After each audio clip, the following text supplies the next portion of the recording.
When Kobe and I decided to create a podcast and coined it the Father Son Podcast, most would feel this is a gimmick for the podcast, and that couldn't be further from the truth. From the day Kobe was born, I introduced him to video games. This was a way of life for me, as I can remember my father buying me the Odyssey home system, where the cellophane field that clung to the TV determined what game you were playing. Kobe's love for video games grew, as did the bond of a father and a son. When I introduced him to online play, his world opened to new heights.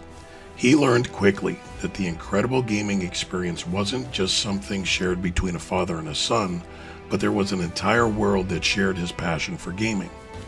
Gaming was just part of his upbringing, as school or sports was. We always made arrangements that a video game experience was just an arm's length away, even when we went on vacation. As Kobe got older, our experience took us to the road, experiencing events like the Great E3 to more modern events like Summer Game Fest, the Xbox Experience, IGN, and PAX. Kobe graduated from college and now works in the video game industry on the Xbox team.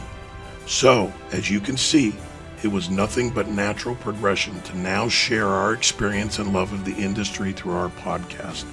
Now sit back and enjoy the ride.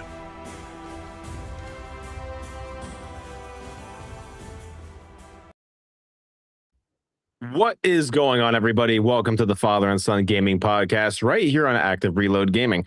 My name is Kobe, aka Kobe127. That is Kevin, aka Octane699. Dad, how you doing after all the shoveling? Oh, not too bad. As you can hear, my voice is even worse than it was before. I don't know if it's the cold outside or whatever, so you're going to have to bear with me today. But yeah, my back's sore. My arms are sore. Probably the weather. And I know, this weekend, whirlwind of emotions, but I know we have some football fans in here.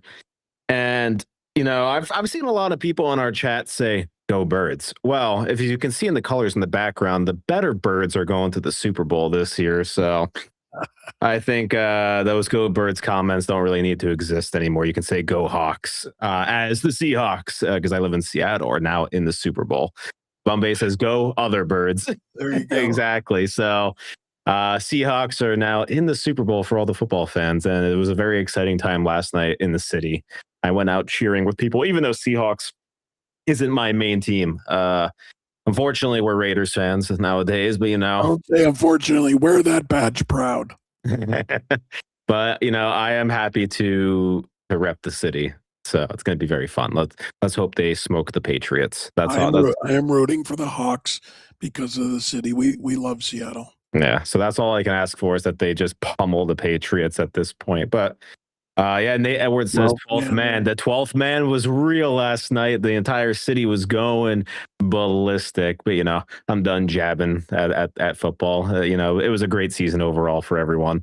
So I hope everyone enjoys the game coming up. But all that being said, let's talk about video games, especially one game, a game that he really likes. And we're going to hear a lot of yapping about. We're both repping the shirt. But before that, like I said, this is the Father and Son Gaming Podcast. You can follow us on all of our socials right here: YouTube, TikTok, Instagram, Blue Sky, Spotify, Active Reload Gaming, Twitch or Twitter/X. We're at ActiveRel. That's with an REL, ActiveRel Gaming. Go on over. Follow us there. You can keep up to date with us and so on. Another way to keep up to date with us is the Discord QR code in the top left corner. Feel free to join in and start chatting with us and getting the updates, whatever we post them. Earlier today, I just want to shout out, I did do a lunch break High Guard stream, played the new game that just came out today. There's so much discourse online about this video game. Apparently, it's the worst game in existence to people already. Has a 26% rating on Steam, which it's not that. I don't think people understand what a bad video game truly is. It's not a bad video game. It's a good video game. It's fine. It's fun to play. But it's gamers being gamers nowadays. People are too jaded. That's what I was going to say. I just think that we get so many good games that the industry is very jaded. There's no doubt. But it's free to play. It's not even like they're asking you to pay anything for it. So you don't even need to buy any skins. You can just go in and try it. But it is what it is at this rate. I don't know. But I had fun playing it for the 4 matches that I played over break. But so today's topic is Gears of War E-Day. We have a lot to talk about. A whole bunch of new details came out about the game, and then I want to get in with my dad's perspective, because if I have ever known anything about him, it is he is a massive Gears fan. He's read the books, read the comics, played all the games probably 15 to 20 times each. Maybe Gears 1 you've played 60 times at this Been rate. down to Epic when they were developing it. You know, You have a long lineage with Gears of War, but I want to bring in an article that was released by Games Radar 5 days ago. This was by Scott McRae. And it's essentially Gears of War E-Day is set in one city, as it's both a rich environment to tell a great story and the best gameplay playground for an intense cover-based shooter. Bombay says Gears 5. He heard Gears 5 was the best Gears. Is that true? No.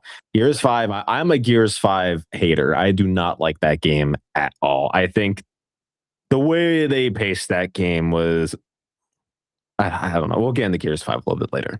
But Gears of War E-Day creative director Matt Searcy has confirmed that the story of the game will take place in a single city. Rather than follow up on Gears 5, the Coalition surprised us with the news that the next Gears of War installment will instead be a prequel focusing on Emergence Day from the perspective of Marcus and Dom. In an exclusive interview with Games Radar, Searcy spoke about the decision to make E-Day a far more intimate affair than the open-ended Gears 5. He explains the story of Emergence Day is really about what happened to the people of Sarah. It was a massive worldwide event, and we wanted players to feel the impact, so we set the whole game in a single city called Kelowna. The decision to set it here was based on its importance to the cogs, Searcy explains, as it's named after one of the founders, Roman Kelowna. Our story is set over consecutive days, so players can become intimate with the city.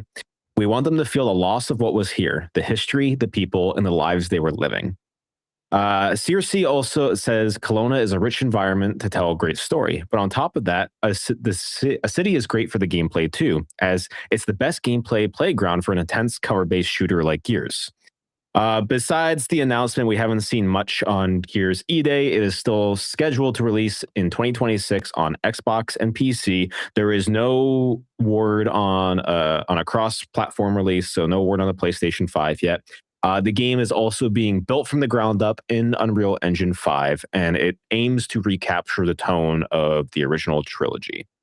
So that is to catch everyone up on speed of the new details, because when the trailer was first shown, we didn't even know that where it was going to take place. We just know it was going to be Emergence Day. So, Dad, because you're the Gears of War fan, I wanted to give you a whole episode to pretty much to yourself. I want to ask you first, this info that came out, what does this do for you personally, and does it make you excited? well, it does. And if you're watching the trailer, whether you know or don't know, you see a lot of the welcome homes sign up on the wall, so forth. It is days after the Pendulum War. For those of you, excuse me, I told you I'm going to have a rough time with my voice. For those of you that don't know the lore of Gears, the Pendulum War was the war between the COG and the UAR. I got to think about that. It was almost like the United States against Russia. So it was people against people. And what you're seeing happen here is this is days after the Pendulum War ended. And what you're seeing is the first time that they're seeing what a locust is. Nobody understands where they came from at this point. Nobody understands what's going on. And why it's set in Kelowna is that was the first emergence hole. Again, for those of you that don't really know Gears, the emergent hole, the locust is from underneath the earth, the hollows. They come up to the top of the earth through the emergence holes, and this is where the first place that they emerged into Sarah is through Kelowna. So that's what you're kind of looking at here. To give a little bit of backstory of what you're seeing here, because this whole thing is going to be centered around, Marcus and Dom's relationship building. But just to give you an idea, Dom is Marcus, he is an only child, and he grew up in the Santiago. For those of you who don't know, that's Dom's last name, Santiago household. He was like, the brother from another mother, Santiago. And Dom was the younger brother of Carlos. Carlos was Marcus's best friend. Carlos and Marcus fought in the Pendulum Wars. Carlos was killed, which made Dom outraged and wanted to become a cog to go fight in the Pendulum Wars. Going back in my memory, I think he just enlisted, never saw action. Don't hold me to that. I'm going back, 10 years in my memory of reading the comics and the novels. He never saw action, but what did become a cog. So that's where I think the bond that you're going to see here is, yes, Dom was always around his brother Carlos and Marcus, but you know how it is with a little brother around. You're never really close knit with him. I want to hop in here. The one thing that I wanted to ask you, because for any players of the original trilogy, or even new players who played Gears 1 on PS5, obviously the core of E-Day isn't only Emergence Day, it's the focus on on Marcus and Dom and them forming a brotherhood. Now, we've already seen them established and we've seen them have their full story arc. So when it comes to this relationship building, what do you really hope for them to focus on when it comes to this story? Because we already know how it ends between the two. Sure. So how much do you think they can add to the beginning to really have the moment that happens in Gears of War 3 when their story comes to an end be more impactful? Do you think there's foreshadowing that they can place? Do you want to hear maybe some foreshadowing that deep players will know? Do you want them to pull more stuff from the books? What are you really hoping for something that we've already seen fully completed? Well, if you really want my deep thought on this, I would love for what I think's going to happen is Dom is going to be looking at Marcus as big brother, filling that big brother hole, which again, heartstrings, tugs at the heartstrings, because we all know that when you feel a loss, you look for somebody to help, not fill that gap, but support that gap. And I think that you're going to see that. I would really love to see, Dom asking Marcus what really happened to his brother and having flashbacks to the Pendulum Wars. I would really like to see that you're playing as Carlos and Marcus back then. That, to me, would really take this to the next level. But I think you're going to see the bond being built more around Marcus telling Dom what happened to his brother in war. And again, you got to remember, Dom is just freshly new to the military, i.e. the COG. So he's going to need somebody to walk him through, because they are facing an enemy right now that they've never seen before, because it's always been human on human. And that leads me into another thing, which I think is kind of a slam dunk for them to do within the Gears of War franchise. So I think and you can correct me if I'm wrong, and chat, correct me if I'm wrong, but when people think of Gears of War, they think like Macho Man Simulator, correct? It's these big, bulking dudes, arms that are bigger than WWE wrestlers, and it's a gore fest. It's it's that over the top masculinity.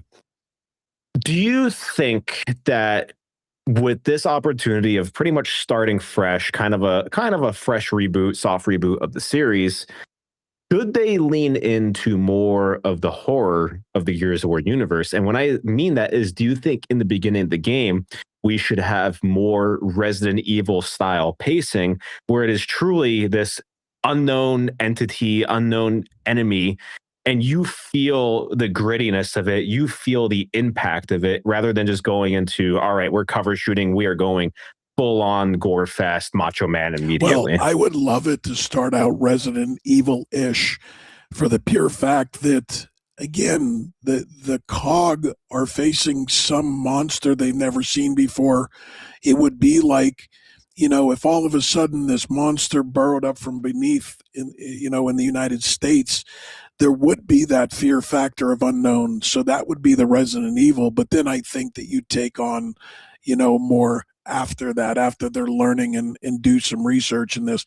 I'd be shocked, because I don't know when Marcus's father went missing. So I would have to think that his father is still alive in this, who did tons of research on the locust before a lot of people knew what the locust was. He was doing research.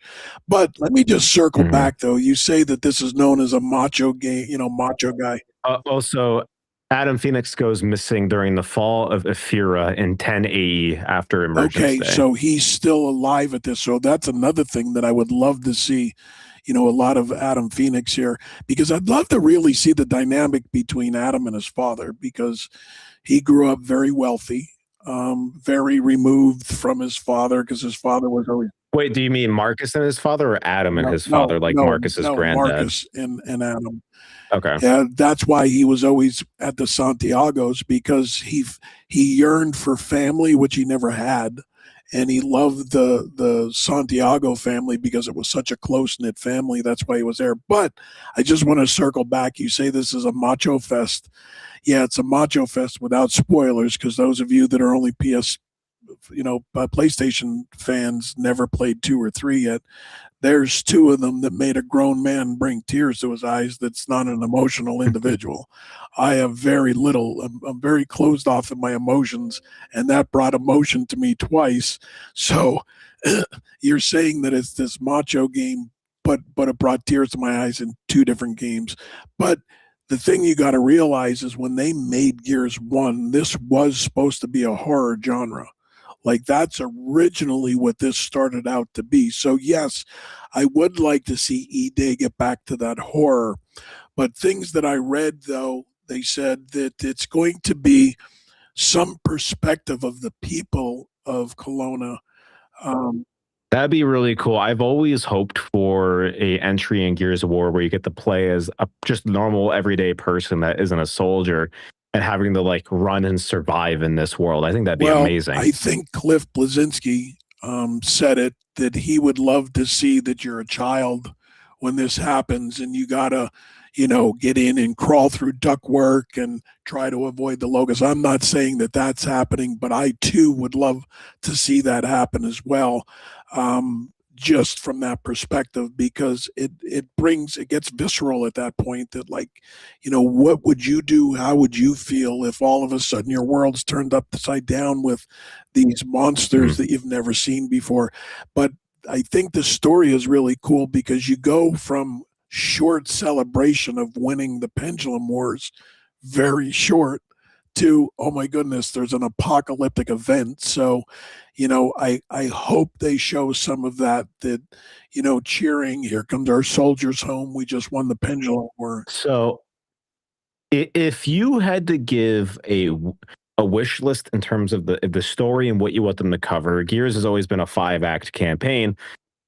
Where do you want them to start, and where would you like to see them end? Because obviously it's only taking place over a couple days, but from what you know of the lore and so on, do you want them? Let me ask this: do you want them to start in Pendulum Wars and then you work your way to E-Day then after, or do you want intersplice flashbacks?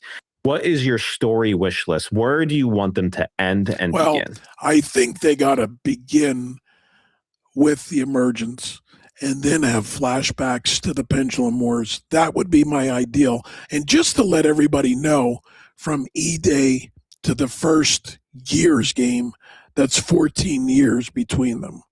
So there's 14 years from when emergence day happened to the first Gears. So when you look at the franchise, when they're saying this is only the E-Day's only going to take place over 3 days, I hope they stay in this world, in this timeline, for at least six entries of Gears. They can definitely make a trilogy out of it up to E-Day, but we all see how Gears 4 and 5 kind of fared out. So Well, I want to go into that. So obviously Coalition made a drastic change going to E-Day. Just for our viewers and anyone watching after, in your opinion, what went wrong with Gears 4 and 5 to make them revert to this well, decision? Because this is a similar thing that happened with Halo. 4 and 5 kind of went off the beaten path, and then they tried to reset with Infinite, and now they're doing another reset. it's simple. The people from Gears, that are Gears fans, they fell in love with the franchise because of Marcus, Dom, Baird and Cole. Like they did such an outstanding job of making you love these characters for all different purposes that once they went to 4 and 5 and made Marcus and well, let's just say everybody, Baird, Cole, um, excluding Dom, um, they made them side characters. The formula didn't work. People didn't like it. I thought they got away from, again, I'm gonna air quote, horror side of it. People want Locust, people want Marcus, Dom, and you can even, I'm not going to say it's going to happen in E-Day, but if they made a second to this, you can even flip back and forth to where how Cole and Baird got together, and kind of intersperse that into a second one, because we have had that throughout the Gears series that you'd be playing as Dom and Marcus, and then it would flip over. I think it was Gears 3 would flip over, and he'd be playing as Cole and Baird. So again, that's what I would like to see happen: is keep it just Dom and Marcus with this, have flashbacks to the Pendulum Wars, because I think again getting the heartstring involved in this, where Marcus has to really tell Dom what happened to his brother Carlos. I'd love for them to flash back to the Pendulum Wars, that you're playing as Carlos and Marcus in some of that Pendulum Wars. And then again, where it ends, that's yet to be seen, but it's only 3 or 4 days. And like I said, in those 3 or 4 days, as you read or may not have read, it's going to be intimate within the city of Kelowna. It's going to be, there are going to be some historical sites within Kelowna showing where the COG, historical sites of the COG, and it's going to be on the outskirts of Kelowna, which is going to give you, they said a lot of, trees and things on the outside. So I think you're going to get your intimate battle in the city, but then you're going to have some of that extended outside when you're in the woods. So with this whole intimate city situation, Gears of War, at least once upon a time, was always the foundation of what Unreal Engine can do.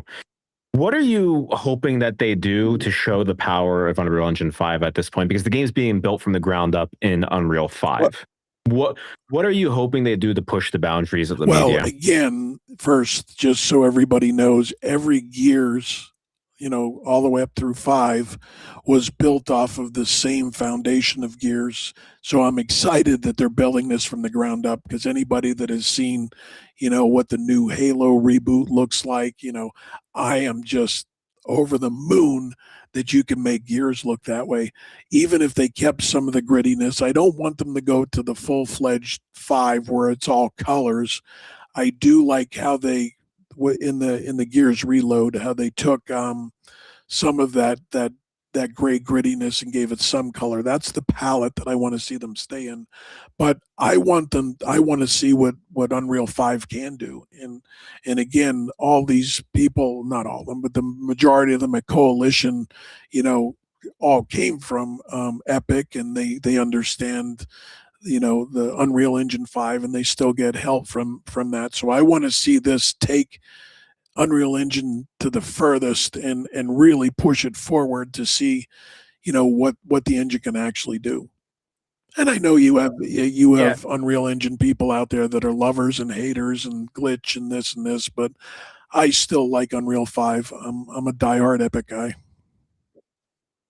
I mean, even with Gears 5, though, like the graphics in the game, even though it's not the color palette that you might have wanted, the graphics in Gears 5 are still very good. It was a huge showcase when it came out. So yeah, I think with Gears E-Day, you kind of gave your wish list.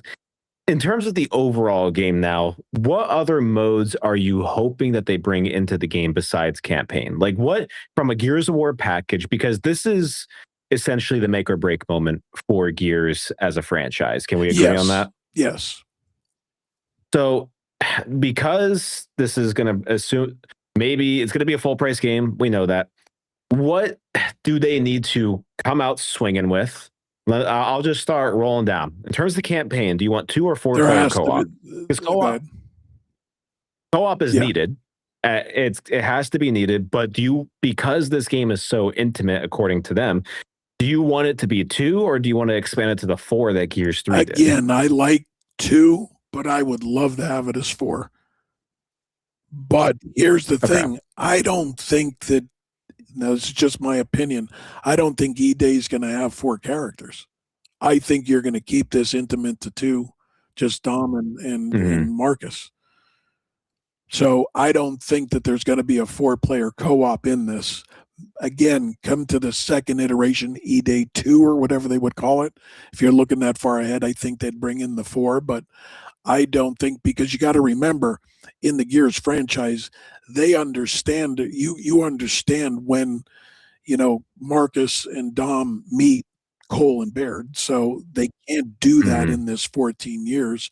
So now what would be funny is if they brought in a Carmine. They'd have to bring in a Carmine somewhere. Well, who would it be? Because it wasn't Anthony. Anthony was, who's the oldest? Is it? Let me look up the Carmine lineage here. The Grub Killer. He's the oldest. The Grub Killer. Let's see. There's Anthony, Benjamin, Clayton, Elizabeth, Fredo, Gary, and Will. Yeah, because there was, again, if you go back in the books, there was Carmines in the Pendulum Wars. So again, you can always create a cousin of the car. There has to be. There's been a Carmine in every iteration, but I don't think they were in Judgment.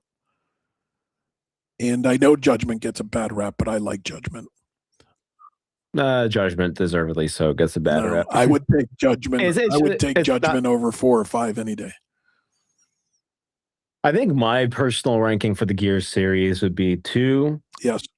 At top. Yep. 3. Yep. 1. 4. Judgment 5. I would do yours. I would do 2, 3, 1, Judgment 4, 5. Yeah, I just think Judgment changes the gameplay so much of Gears that I think, like, at least Gears 4 and 5 keeps the same gameplay style. I think Judgment is unforgiving. But the only reason why I have Judgment above 5 is I do not like that story of 5, and I think the pacing is egregious in Gears 5. I don't think they tried to open world it, and Gears of War is just not an open world game. No, they can't do that. But again, Judgment I like because they do go back. They talk a lot. Padrick they put in there, which was a UER guy, and he was big in the comics. And they show a lot of the Pendulum Wars kind of aftermath. So that's what I liked about it. And yeah, they changed the gameplay in it, but it's not always about gameplay to me when it comes to Gears. It's a lot of story, because again, I'm so entrenched in the lore of it.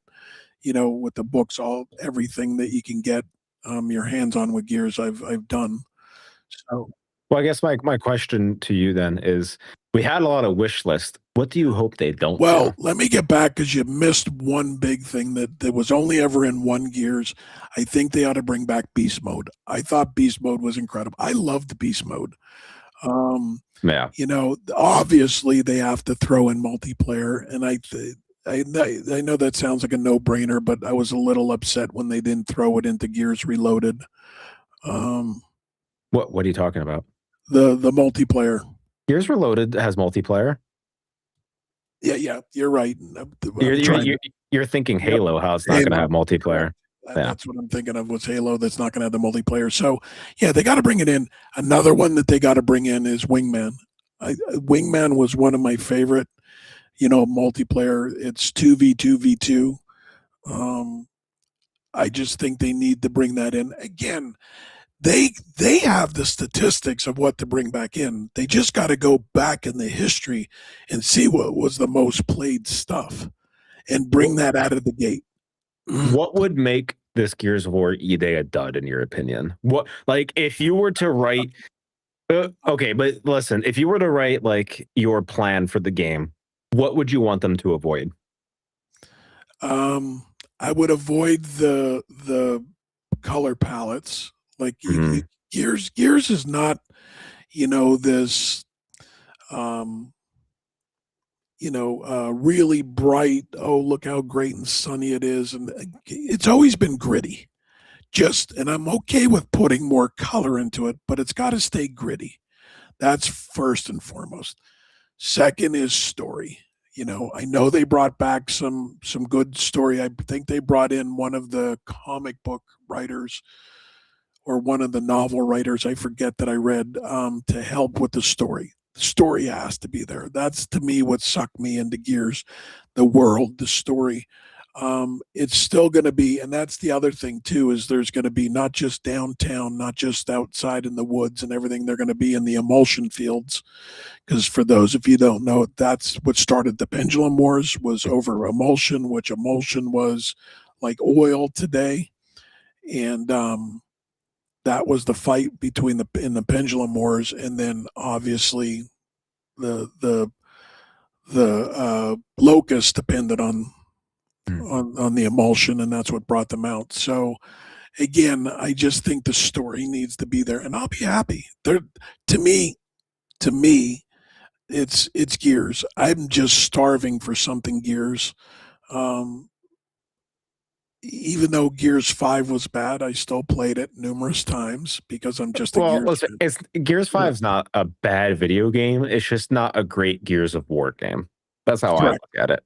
Correct. Like, it's a very well-made game. Like, there's nothing wrong with, like, in terms of a video game, there's not a whole lot wrong with it. And I do think that Gears 5 Hive Busters, that DLC is probably one of the best Gears content out there. Like, they did incredible with that. But I think the main game suffers a lot as a Gears of War game, but not as an overall video game.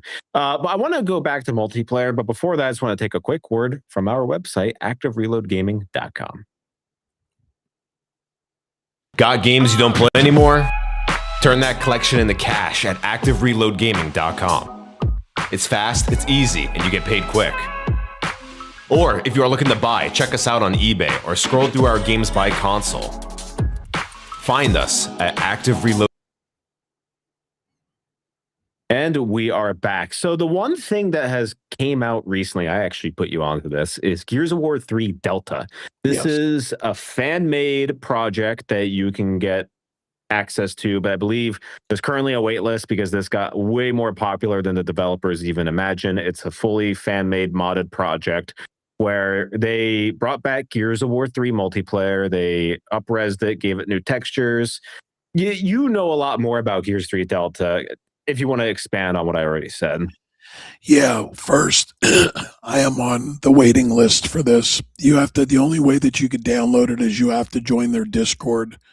And as Kobe said, the servers were just overwhelmed and they're trying to get that back up. But basically, they have taken every Gears map from 1, 2, and 3, put it in here. They have created even newer character skins, and they upgraded the mechanics of it. So it is almost like a newer built multiplayer game. I watch gameplay from this all the time. I sit and watch, just marvel at it, of the new mechanics that they put into it. But yeah, I'm dying to play this and just can't get into play it now. I'm hoping that they still have a lot of bot games that you could do, because I don't know that I can white knuckle and hang with Gears. That's my only downside that I have with the Gears franchise, is I cannot enjoy online gaming anymore because they're at next level. Everybody that plays Gears. I mean, watching this gameplay is just wall bouncing. But the reason I bring up Gears 3 Delta is because it seems like a lot of the Gears of War fan base has applauded this project and has said how great it really is, and they really took in a lot of considerations of what has went wrong with current Gears of War multiplayer modes, and how Gears 5 kind of fell off and missed the mark a bit in terms of the multiplayer suite.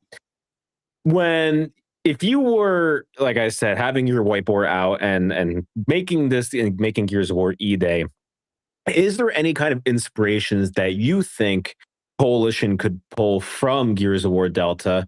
Or let's just go back to previous Gears of War multiplayers in general in terms of how the game's played, because I think Gears of 5 became very esports centric. which Yes. you can always have a competitive edge to your games. I think that's fine. But I think Gears 5 tried to really lean in on the esports side of gaming culture, which is why I think a lot of people kind of fell off of Gears 5 and reverted back to something like 3, which is when this project even started because of Gears 5 multiplayer. What do you think could happen or should happen for the multiplayer suite for players new and old? Yeah, they definitely have to model it off of Gears 3. Gears 3 was the best multiplayer that they had, in my opinion. And I agree. And they did come out. It wasn't that they were trying. They came out with Gears 5 and said that they want to get into esports.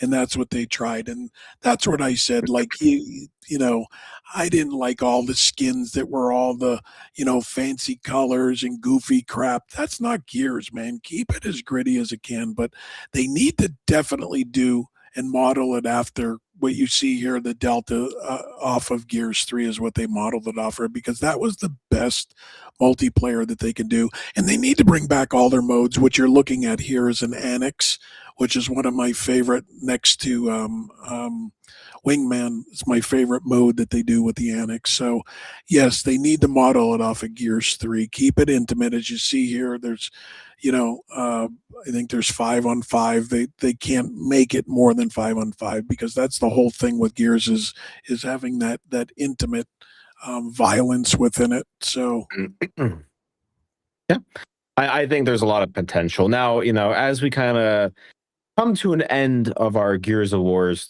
story here, we mentioned a lot about Gears 5, and Gears 5, for those who have played, left on a pretty major cliffhanger.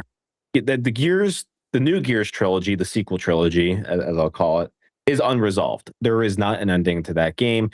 And they really, I think, kind of botched the ending, especially with giving a choice. I'm not going to spoil it, just in case if anyone wants to go through and experience the Gears franchise. But there is a choice ending, and we don't know which one is the canonical one. Point being, do you think after Gears of War E-Day, they should try and take another stab at Kate's story and go and wrap that up? no, 100% no. They need to ignore that. They got 14 years of story to work with here, especially when E-Day, like I said, is only 3 or 4 days in those 14 years. They should just ignore it and never go back. See, I'm of the mind that I kind of want them to take another stab at it, because I think there is, to me, Kate's story has a lot of potential. I think there was a lot of potential. They set up a lot of interesting threads. I just think people were kind of bummed out about the gameplay as well, and especially with 5's pacing. And I think you could easily have Marcus be one of the main playable characters in Gears of War 6, as we'll call it, not E-Day, if you decide to do one of the decisions at the end and make that the canonical one.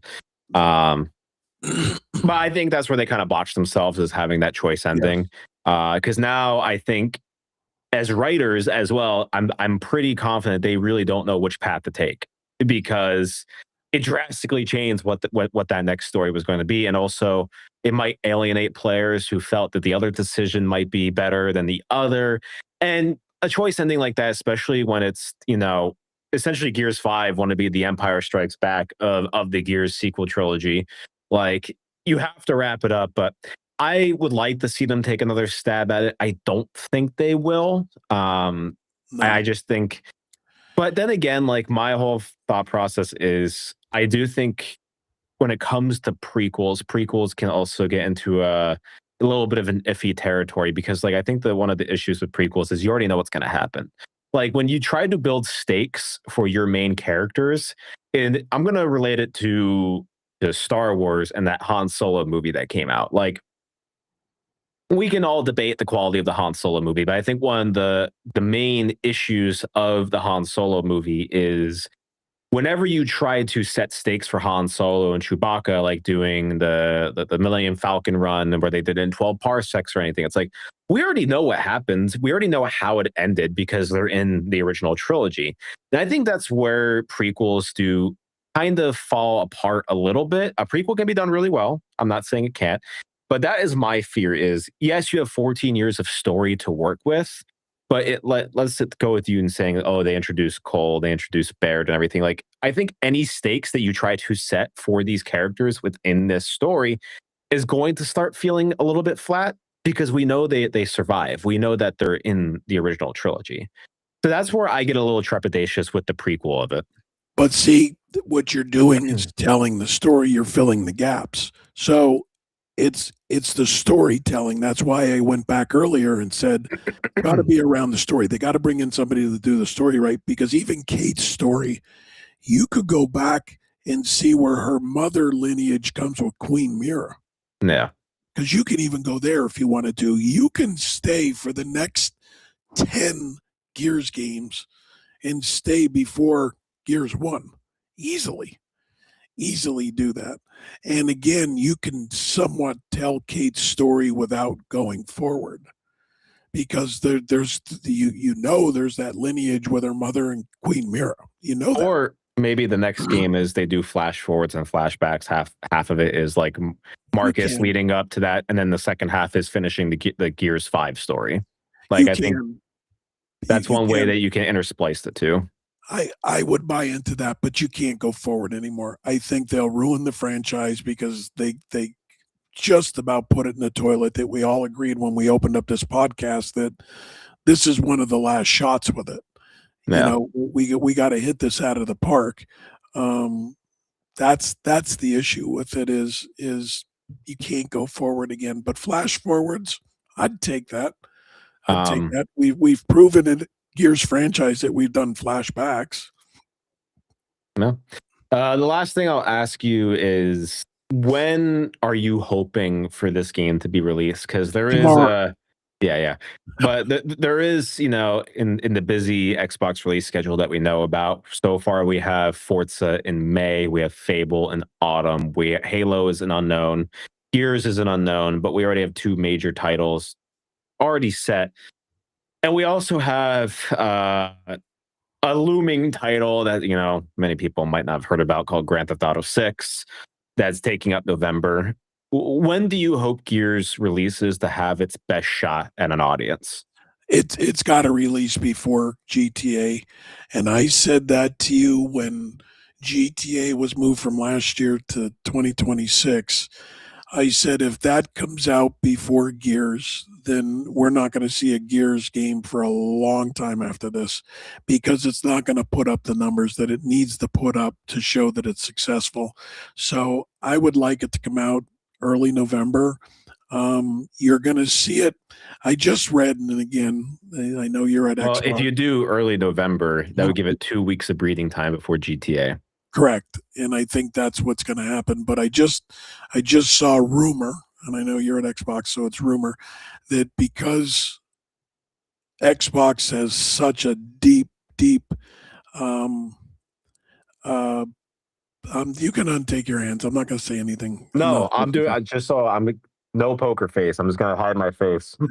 That they're talking about either doing another direct between now and June, like they just did, because they have so many.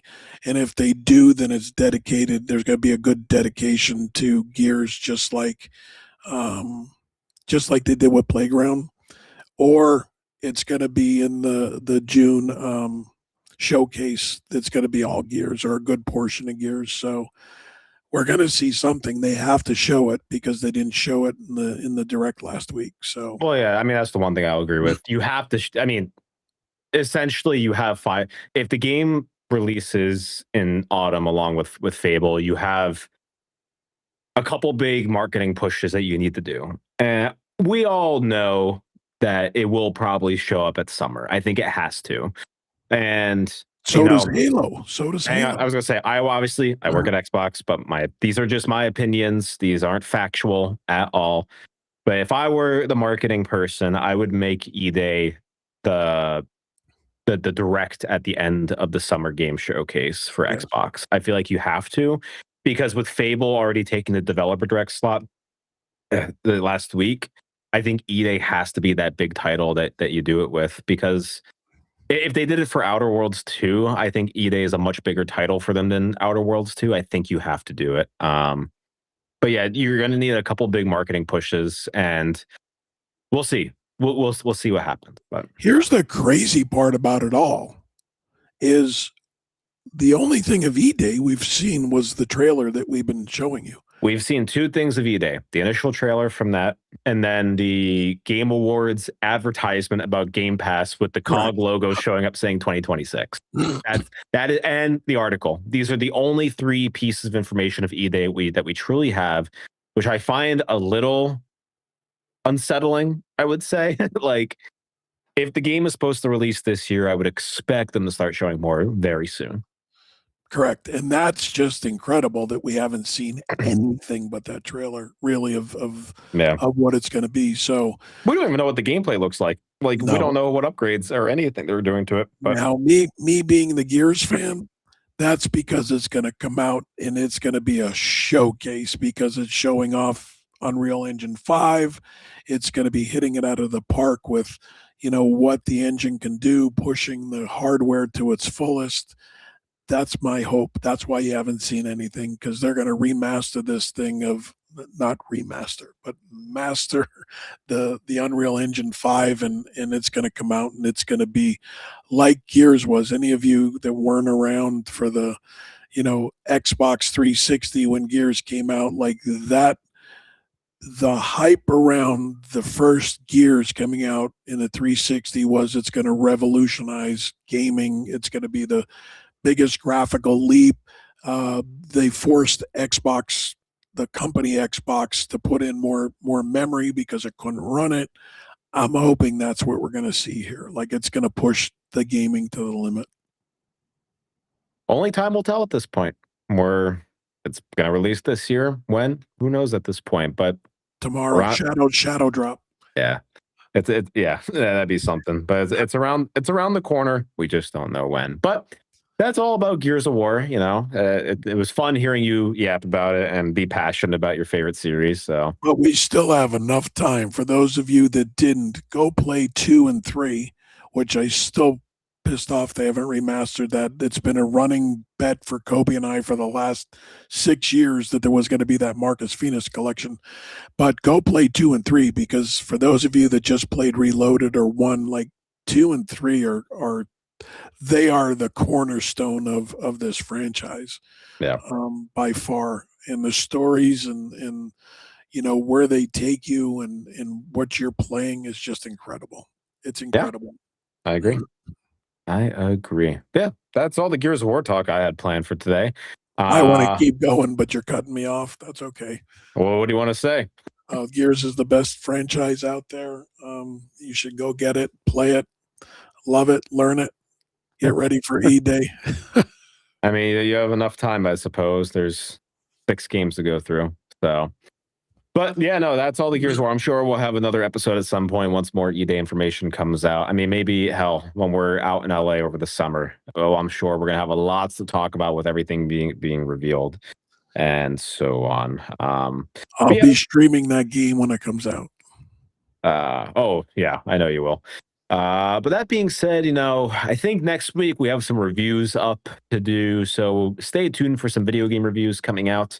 We just got keys for this game called the Attic 18th, a paranormal anomaly hunting game, which seems very fun. I've been keeping an eye on this one. So keep an eye out for a review on that starting next week, along with some of the other games that we've been playing as keys start to roll through. So it's going to be exciting times coming up. Bombay says, live, laugh, launch Gears of War. There you go. That's the life's motto. I can't speak. Oh, wow. I brain fart. All that being said, I would like to remind each and every one of you that this is the Father and Son of Gaming podcast right here on Active Reload Gaming. Feel free to follow us on all of our socials right here on YouTube, TikTok, Instagram, Blue Sky, and Spotify. We're at Active Reload Gaming, Twitch or Twitter/X. We're at ActiveRel. That is an REL, ActiveRel Gaming. Also in the top left corner right there, you can join our Discord, scan that QR code, hop on in, and talk all things Gears of War with Octane. You'll know it's him because his logo is his profile picture is the Omen from Gears of War, so you know who you're talking to at that moment. I have the Omen, 2 Omens on my computer. I have everything. My entire basement. His shirt wasn't on brand today, so I had the on brand shirt. But all that being said, we thank each and every one of you for joining today. To all those who watch later, feel free to subscribe and give us a like, comment what you think, and so on. And let us know if you're excited for Gears of War eBay. With that, we would like to see you. I can't speak. I'm drawing a mind blank on everything. Have a great rest of your week. Have a great rest of your Monday evening, depending on where you are at. And we will see you all next time.